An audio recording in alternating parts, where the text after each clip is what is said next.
ఆయన ఏమని చెప్పాడు? మీరు నా నామమున ఏది అడిగినను తండ్రి మీకు ఇస్తాడన్నాడు. మనం ఏమనుకున్నాం తెలుసా? మా కులంలో అబ్బాయిని మా అమ్మాయికి ఇవ్వయ్యా, యేసు నామంలో అడుగుతున్నానంటే ఇచ్చేస్తాడు అనుకున్నాం మనం. దాని అర్థం అది కాదు. దాని అర్థం అది కాదు. నాకు అమెరికా సంబంధం ఈయనా, ఒక డాక్టర్ సంబంధం ఇయ్యయ్యా, యేసు నామంలో అడుగుతున్నానంటే ఇచ్చేస్తాడు అనుకున్నాం మనం. నో, దాని అర్థం అది కాదు. నా నామమున అడగమంటే అర్థం ఏమిటంటే, నా పేరిట అడగమంటే అర్థం ఏంటంటే, నామం అంటే బైబిల్లో క్యారెక్టర్. నీ ఎదుట నా నామమును ప్రకటించేదను అన్నాడు మోషేతోటి, నిర్గమకాండం 33వ అధ్యాయంలో.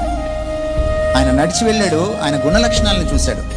నామం అంటే యెహోవా యెహోవా యెహోవా అని శబ్దం వినలేదు. నామం అంటే శబ్దం కాదు. నామం అంటే ఆయన మూర్తిమంతం, ఆయన వ్యక్తిత్వం, ఆయన స్వరూపం, ఆయన స్వభావ గుణలక్షణాల సమాహారం. యేసునామంలో ప్రార్థన చేయడం అంటే తెలుసా మీకు? మీరు చేసే ప్రార్థన, దాని వెనుకున్న మీ మనస్సు, మీ ఉద్దేశాలు, మీ ఆంతర్యం ఆయన క్యారెక్టర్కి విరుద్ధంగా ఉంటే ఆ ప్రార్థన ఆయన వినడు. ఆయన క్యారెక్టర్కి అనుగుణంగా ఉండాలి.